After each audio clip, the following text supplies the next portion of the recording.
Ermenistan'ın başkenti Erivan'dan herkese selamlar dostlar. Şu an Erivan tren istasyonunun arka tarafındaki bir otogardayım. Burada dolmuşlar ve otobüsler kalkıyor. Gümrüğe giden otobüsler var. Bir de Erivan'a yakın bölgelerde bulunan kırsallara, kasabalara, köylere giden dolmuşlar var. Maşrut diyorlar burada. Bu videoda Ermenistan'ın birazcık kırsalına inmek istiyorum. Türkiye sınırına doğru yol alacağım. Ararat isminde bir kasaba var. Öncelikle o kasabaya doğru gideceğim. O bölgede birazcık gezip dolaşmak istiyorum. Türkiye sınırındaki köyleri merak ediyorum. Ziyaret etmek istiyorum. Bir aksilik olmazsa sizlere de göstereceğim. Orada meşhur bir kilise var. Ermeniler için oldukça önemli bir kiliseymiş. Maneviyatı yüksek olarak aldım bilgiyi. Mutlaka ziyaret etmelisin dediler. Oraya gideceğim. Orası da zaten çok güzel bir noktada. Türkiye sınırına da çok yakın bir noktada. Ağrı Dağı'nı da görüyor. Bakalım şimdi 20 dakika sonra maşrutumuz kalkacak. Ben de kendime bir çay aldım. 100 dirham. Bu çevrede bir sürü büfe var, restoran var, kafe var. Çay kahve alabiliyorsunuz. İşte piraşki satıyorlar, hamur işi. Döner möner satıyorlar. 100 dirham aldım çayı. O da 10 lira yapıyor arkadaşlar. Çayımı içeceğim. Daha sonrasında da maşrutumuza bineceğiz ve kırsala doğru yol alacağız. Okay.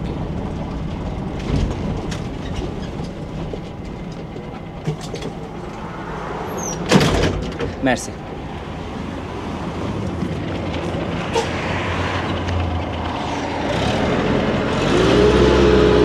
Dolmuştan indik arkadaşlar yol üzerinde. Burada bir manav var. Çevremizde bir sürü tarla görüyorum yani yol boyunca. Belli bir noktadan sonra, Yerevan'dan ayrıldıktan belli bir noktadan sonra tarım arazileri görmeye başladık.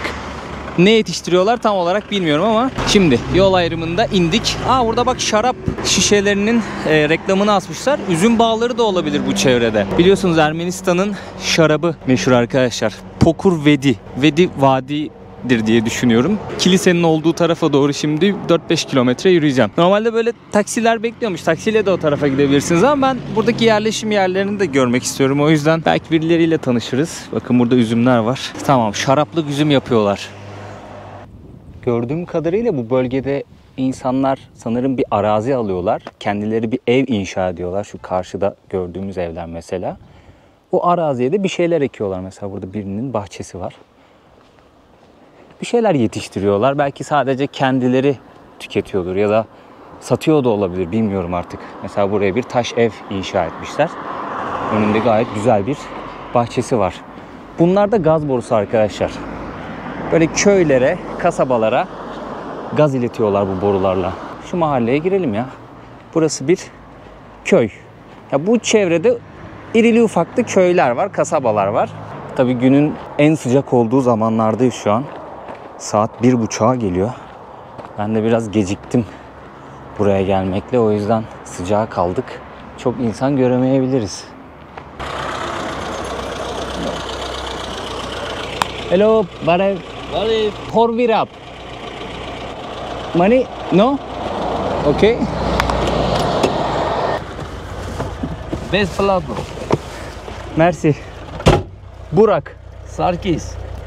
Türkiye. Türkiye. Aha. Oh. Armyan. Türk. Türkiye.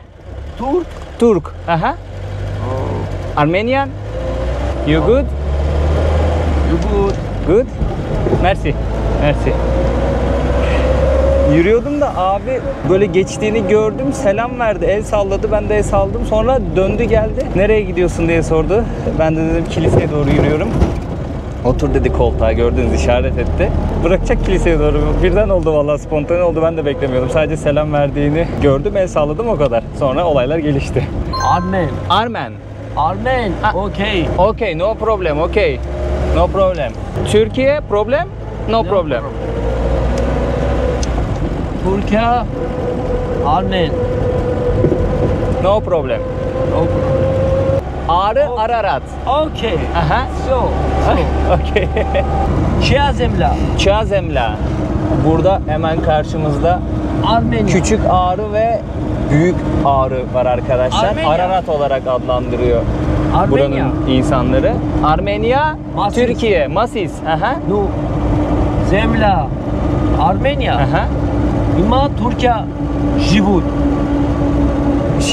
Masis de diyorlar daha, Ararat da diyorlar. Bizler Ağrı olarak adlandırıyoruz. Ağrı'nın bu tarafı Ermenistan, diğer tarafı Türkiye. Sanırım abi onu anlatmaya çalışıyor. Çok anlamadım. Burada da üzüm bağları Wine, vino. Vino. Vino. Üzüm bağları var burada. Şarap yapıyorlar arkadaşlar. Dediğim gibi Ermenistan'ın şarabı oldukça meşhur. Hemen sağlı sollu üzüm bağlarını görüyoruz. Burada sağ tarafta abi durdu şimdi. Burada da üzüm bağları var. Abi bekle dedi. Bakalım nereye götürüyor bizi.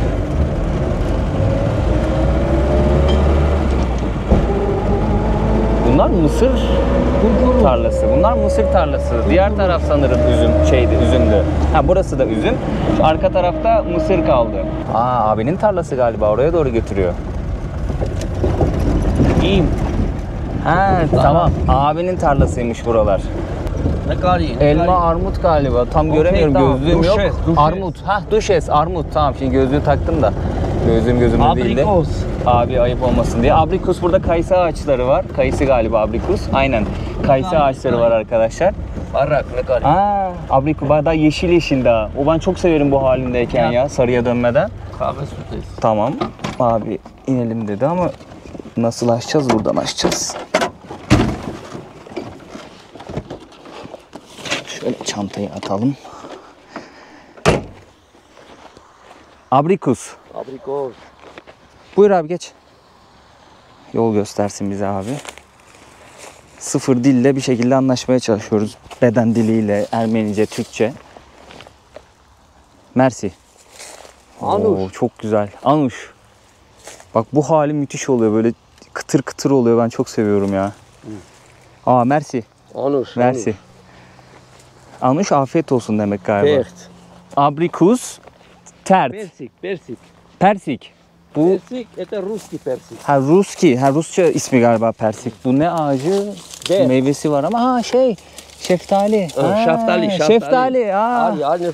Mersi. O da kütür kütür ha. Sert taş gibi. Bak en sevdiğim formları. Hadi. Mersi. Hadi. Şaftalun. Abi vallahi yol üstünden geldi aldı.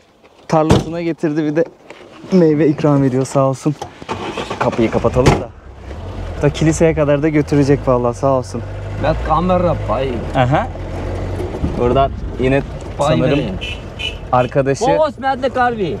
Pogos. Bare. Okey pogos. Açız tagaya. Okey. Bu yöre halkına da selam vere gidiyoruz. Buranın belediye başkanı gibi. Çok güzel bir denk geliş oldu ya. Bak çok mutlu oldum şimdi. Görmek istiyordum çünkü bu tarafları. Sağ olsun abimiz şöyle meyve de ikram etti. Onu da çantama koyayım da yıkar yerim. Genelde burada böyle suyu donduruyorlar. Buz oluyor şişede. Eridikçe içiyorlar. Burada da mesela bir su şeyi var. Kaynağı var. Onu da göstermiş olayım. Bak buralar yemyeşil ama karşı tarafta dağlara baktığım zaman biraz böyle çorak olarak görüyorum. Sol tarafta üzüm bağları var. Kukuruz. Bunlar darı. Mısır yetiştiriyorlar burada. Her şeyi yetiştiriyorlar ya. Pomidor. Burada domates var. Pomidor bakın kırmızı, yeşil daha olmaya başlamış. Böyle kısa sürede kızarır ve toplarlar diye düşünüyorum. Şu dağlar biraz çorak ondan birazcık bahsedeceğim. Burada da üzümler var. Vino. Tamam şaraplık. Pomidor. Ha, bu taraf sol taraf pomidor dediği domates, sağ tarafta üzüm arkadaşlar. Abimizin eline koluna sağlık yani çok zor. Tarımla uğraşmak, çiftçilik yapmak çok zor. Her yerde, dünyanın neresinde olursa olsun çiftçiler desteklenmeli arkadaşlar. Buradan mesajımı da vereyim. Şaraplık, üzüm bağları. Daha böyle birazcık küçük gibi görüyorum. Salkımların üzerindeki üzümler küçük daha böyle yeşil. Birazcık da koyu yeşile kaçan bir tonu var. Daha olgunlaşacaklar. Kamera sıcaktan kapandı. Abi şey diyor. Barak gel buraya diyor. Barak. Vino. Vinograd. Ha burada kırmızı üzüm var. Oo baksanıza. Tamam koparma abi koparma. Koparma abi. Dursun vallahi dursun. Tamam şunun tadına bakayım ben. Dursun. Vay be. Oo abi Merci. Anuş. Merci. Anuş. Oo baksanıza ya Bak, kocaman. Kırmızı Bak kırmızı valla. Bayasın. Ben atayım. Şnor Hakalitsyan abi. Anuş. Pomidor. Pomidor. Burası da domates tarlası arkadaşlar. Tomat. Pomidor. Domat, pomidor. Şnor Hakalitsyan da teşekkür ederimin uzun hali yani Ermenice hali. Merci sanırım Fransızcadan geçme. Senin. İme. İme dediği benim. Aynı karim.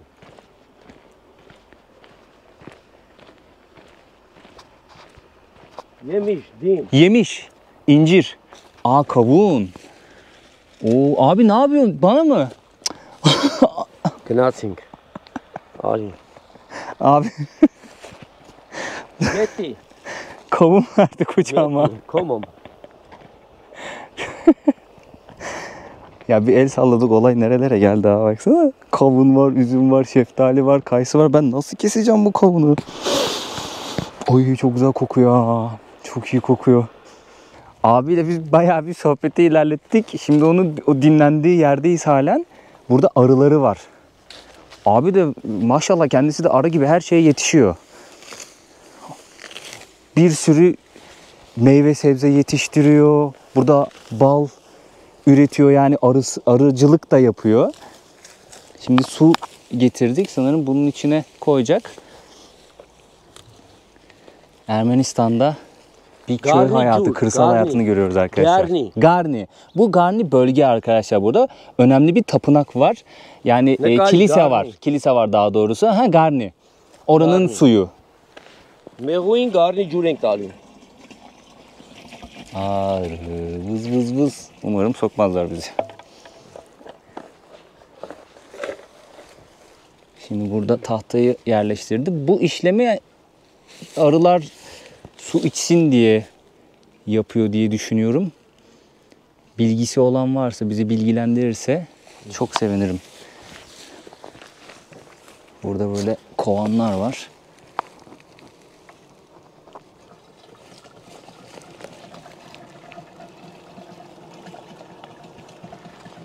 Sesleri duyuyorsunuzdur belki vızz diye. Ermenistan'da biraz daha uzun kalsaydım bu Garni'ye de gidecektim arkadaşlar. Orada güzel bir kasaba var ve dediğim gibi önemli bir kilise var, ibadet yeri var.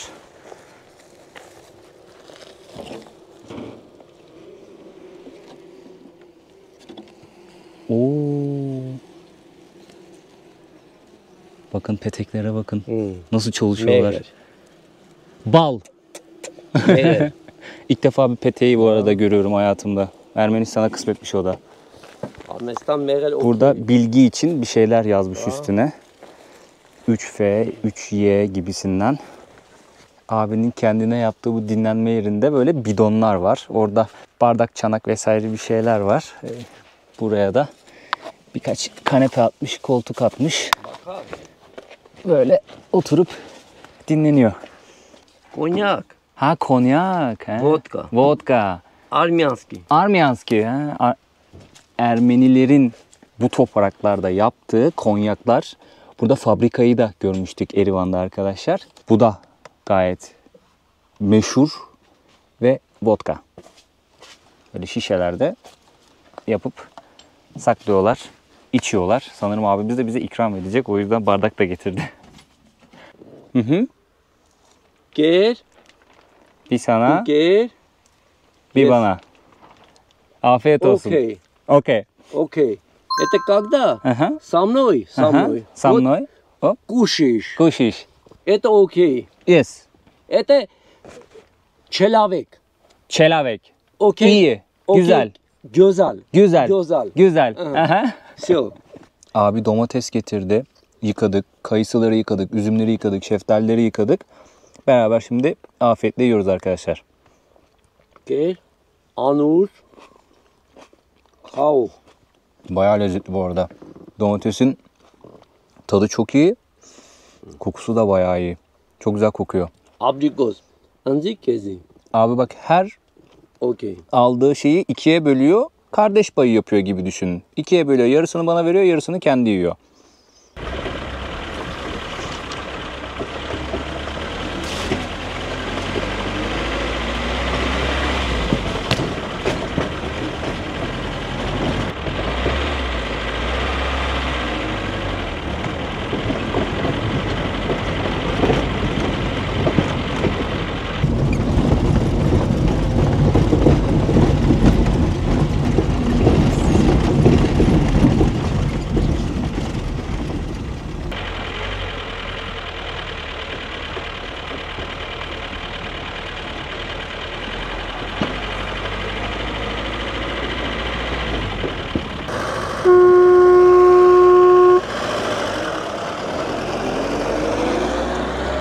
Sarkis abi müthiş bir insan ya. Bir el sallamayla başladı bak. Bütün olay bir el sallamayla başladı. Şimdi kiliseye geldi. Beni kiliseye kadar getirdi. Bir el sallamayla başladı. Aldı beni arabasına.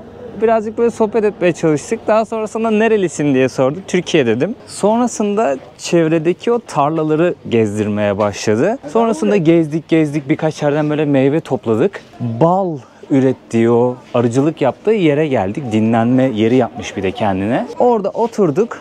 Bir şeyler yedik, içtik, sohbet ettik. Bayağı bir sohbet ettik yani 1 saati geçti. Bayağı bir sohbet ettik. Sonra dedi ki gel dedi seni kiliseye götüreyim dedi. Orayı da gör dedi. Sağ olsun buraya kadar getirdi. Bir şey söyledi. Saat dedi işte 2 saat sonra mı ne buraya geleceğim gibisinden bir şey söyledi ama dur bakalım, çok anlamadım. Belki tekrardan buraya gelecektir. Çok anlamadım orada ne demek istediğini. Çevredeki tarlaları da gezmiş olduk. Yani kırsal hayatı, köy hayatını görmek istiyordum. Sarkis abiyle denk geldik. Tarlaları birazcık gezmiş olduk. Ne yetiştirdi, ne yaptı buralarda onu azıcık görmüş olduk. Bir de Türk olduğumu öğrenince bayağı bir sıcakkanlı yaklaştı. Yani gördünüz siz de. Sıcakkanlı yaklaştı. Bir şeyler ikram etti. Misafir etti. Bayağı da güzel misafir etti. Yani çok sağ olsun. Türkiye sınırına da gelmiş bulunuyoruz.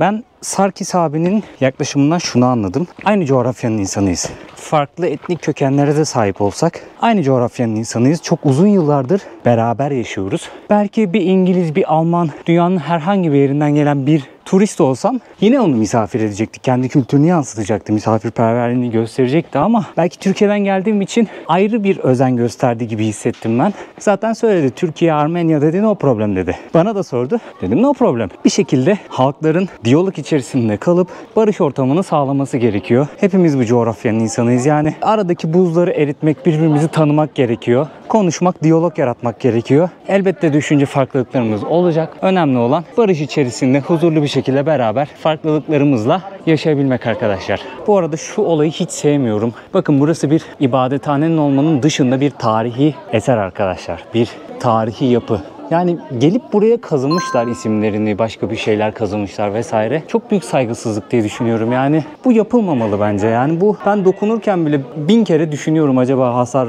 verir miyim dokunduktan sonra diye, ama gelip böyle kazıyabilmeleri bana çok yanlış geliyor. Ermeniler taş eserler yapma konusunda ustalar arkadaşlar. O yüzden bütün Ermenistan'da, hatta Anadolu coğrafyasında, farklı coğrafyalarda, bu coğrafyanın farklı bölgelerinde böyle eserler görmek mümkün. Genellikle ibadethane oluyor tabii ki bu. Yani geçmişten bugüne kadar insanlar ibadethaneler inşa ederken resmen sanat eseri ortaya çıkarmışlar. Bu her halk için, her topluluk için geçerli. Karşımızda Horvirab Kilisesi.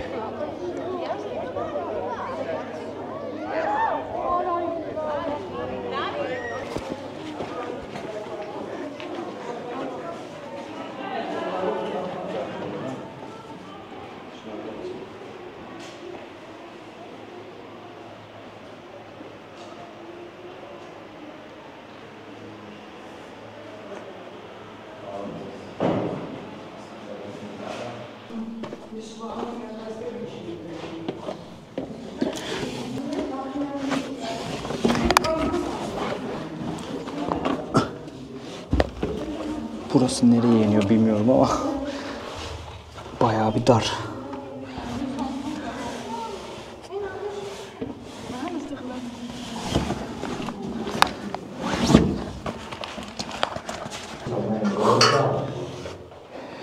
Burası bir zindan.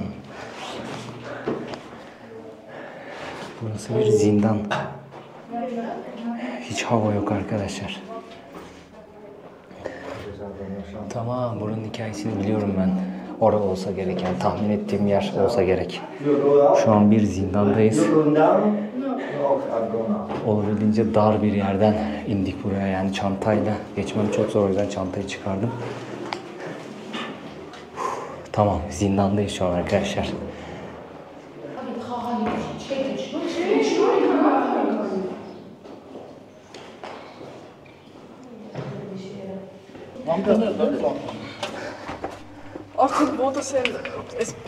Burada başka bir zindan var arkadaşlar. Acayip bir duman var içeride. Büyük ihtimalle bu mum yakıyorlar ya.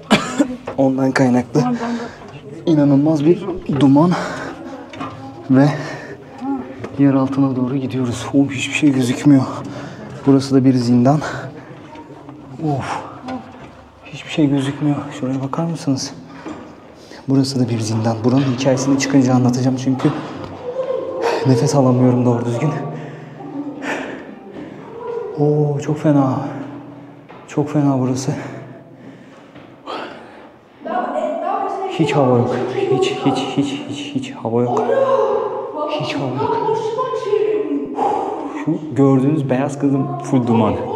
Hiç hava yok burada. Çok kötü burası ya. Burası bir zindan arkadaşlar. Eğer hikayeyi bildiğim hikayeyi doğru yorumluyorsam burası bir zindan. Çocuklar gelemiyorlar. Çekiliyorlar. Burada bir haç var. Burada İsa'nın, Meryem'in ve burada küçük bir kız çocuğu görüyorum. Fotoğrafları var, yine haç var. Burada da bir portre var. Çok fena. Burada sıfır hava var. Çok kötü. Hiç hava yok. Çıkacağım ben yukarı. Hikayeyi anlatacağım sizlere dostlar. Hikayeyi anlatacağım. Bakın bu merdivenlerden geldim. Karşı tarafta büyük ağrı ve küçük ağrıyı görüyoruz arkadaşlar. Şuralarda bir yerde bir su akması lazım, bir nehir akması lazım. Orası Türkiye ile Ermenistan'ın sınırı. Hemen karşıda gördüğümüz köy ise Türkiye topraklarında kalıyor arkadaşlar. Şu an buradan ülkemize bakıyorum. Ağrı Dağı bizim sınırlarımız içerisinde kalsa da Ermeniler için oldukça önemli bir yere sahip. Ararat olarak adlandırıyorlar. Rivayet odur ki Nuh tufanı olduğunda Nuh'un gemisi Ağrı Dağı'na oturmuş. Ermeniler Nuh'un torunları olarak kendilerini adlandırıyorlar. Yanlış bilmiyor isem hikayeyi o şekilde adlandırıyorlar. O yüzden Ararat ya da Masis olarak da Ağrı Dağı'nı adlandırıyorlar. Onlar için önemli bir yere sahip. Erivan'dan, şu an bulunduğumuz bu Türkiye sınırından Ağrı Dağı'nı görebiliyoruz ama birazcık puslu bir hava var. Ben yoldayken daha net bir şekilde görebiliyordum Ağrı'nın zirvesini. Şurada Ağrı'nın zirvesi var. Karla kaplı zirvesi. Daha net bir şekilde görebiliyordum. Ama şu an çıplak göze baktığımda da zirvesinin olduğu kısımları, karla kaplı olan kısmı bulutların arkasında biraz kalsa da görebiliyorum arkadaşlar. Şu an Ermenistan, Türkiye sınırındayım. Karşıda Türkiye'deki köyler var. Ermenistan sınırındaki köyler var. Buradan ülkemize bakıyorum. Ama düşüyordum. O kadar havasız bir yerden çıktım ki gerçekten oraya inebilmek birazcık klostrofobinizi yapabilir, yani arttırabilir. Bunu söyleyeyim. Burada da merdiven bir yere iniyor ama nereye gidiyor bilmiyorum. Şöyle sizlere tekrardan kiliseyi göstereyim. Hor Virab Kilisesi. Oldukça önemli bir yere sahip Ermeniler için. Hemen Türkiye sınırında bulunuyor. Buradan hem Türkiye'yi hem Ağrı Dağı'nı görebiliyoruz.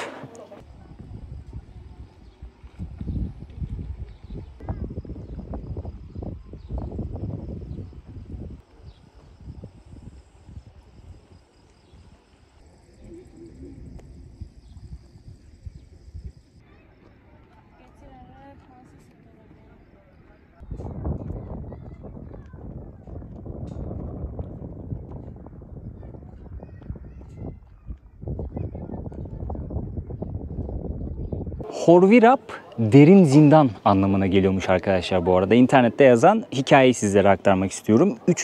Tiridades hikayemizin kahramanlarından bir tanesi, kendisi kral. Onun yakın müttefiklerinden birisi Gregory isminde birisi Hristiyanlığı benimsemiş. Gizli bir şekilde Hristiyanlık inancına tabi olmuş. Bu 3. Tiridades de putperestmiş. Bunu öğreniyor kendisi. Yakın müttefiklerinden birinin Hristiyan olduğunu öğreniyor ve kendisini zindana kapatıyor. Biraz önce ziyaret ettiğimiz o zindanlardan birinde kalıyor sanırım bu Gregory. Bu kral hastalanıyor günün birinde. Çok ciddi bir hastalığa yakalanıyor.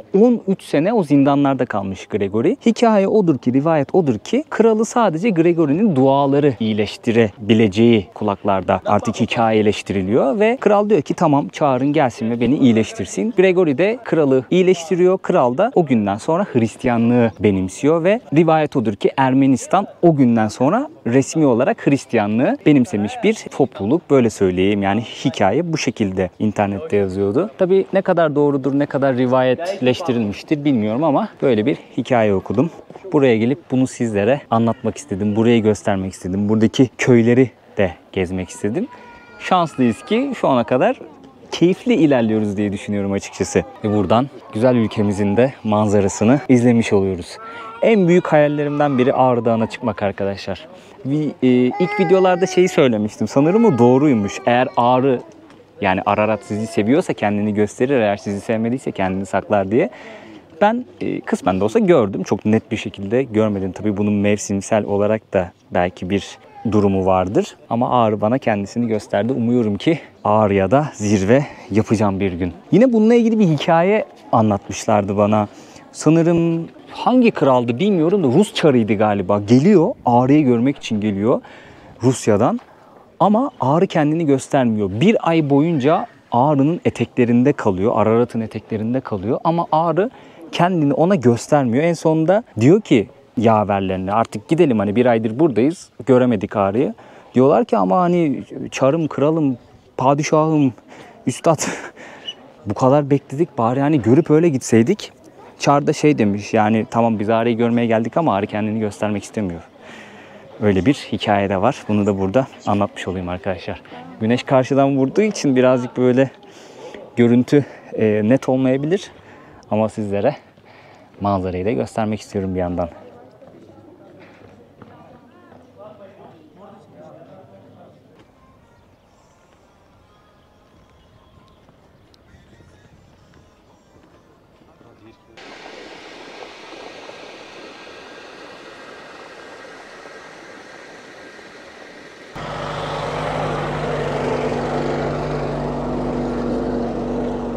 Gel hadi gel. Niye bakıyorsun? Kilisenin orada köpek takıldı peşime. Bu dostumuz takıldı. Biraz önce suyun içinde geziniyordu. Ne kadar susuz kaldıysa hayvan. Su içiyordu suyun içinde, böyle oynuyordu, bir şeyler yapıyordu. Beraber yürüyoruz şimdi. Buraya domates düşmüş. Yesin böcekler. Abi de tozu dumana kattı. Sarkis abiyi görürüm diye yine böyle tarlaların arasından yürüyeyim dedim ama maalesef kendisini göremedik. Bir selam vereyim istemiştim ayrılmadan önce. Yalnız Sarkis abinin manzara da fenaymış ha. Küçük Ağrı'yı görüyor, büyük Ağrı'yı görüyor, bir de kiliseyi görüyor. Çok güzel bir manzarası varmış. Sağ olsun, güzel de misafir etti. Ermenice, Türkçe, İngilizce bir şeyler karıştırdık. Rusça anlaşmaya çalıştık. Beden diliyle, çeviriyle. Gelinini aradı. O İngilizce biliyormuş. O çevirdi bir şeyler. Sohbet, muhabbet derken güzel bir bağ kurduk yani, sağ olsun. Güzel misafir etti. Gördüğünüz gibi yani hani Türkiye'den geldiğimi öğrenenler gayet de sıcak karşılıyor. Güzel karşılıyor. Tabii ki bir elin 5 parmağı da bir değil. Yani tabii ki de belki tatsız karşılayan olacaktır, kötü karşılayan olacaktır, iyi karşılayan olacaktır. Bu dünyanın her yerinde böyle iyi insan var, kötü insan var. Bu konulara hiç girmeyeceğim ama şu ana kadar böyle tatsız bir olay yaşamadım arkadaşlar. Sarkis abi de gayet de güzel misafir etti, sağ olsun. Bir sürü meyve topladı. Oturduk, yedik, sohbet ettik. Kendisine veda edebilseydim güzel olurdu. Şimdi dönüş vakti. Kilise ve Ağrı Dağı manzarasını arkama aldım. Ufak ufak ben yeni rotama doğru yol alıyorum şimdi. Siz bir sonraki videoda izleyeceksiniz orayı. Sürpriz olsun. Bu arkadaş da benimle geliyor. Bakalım nerede beni bırakacak. Kendinize çok iyi bakın. Esenlikler diliyorum. Güzellikler diliyorum. Kanalıma abone olmayı ve destek olmayı unutmayın arkadaşlar. Sizlerin destekleri sayesinde ben içerik üretiyorum, hayatımı kazanıyorum ve bu şekilde geziyorum. Sizlerle paylaşmaya, aktarmaya devam edeceğim. Videoya beğeni atmayı ve yorum atmayı da unutmayın. Bir eleştiriniz varsa da üslubunca yazabilirsiniz tabii ki başımla beraber. Videoyu beğenmediyseniz beğenme tuşuna da basabilirsiniz. Görüşmek üzere. Kendinize çok iyi bakın. Bak nasıl solluyor.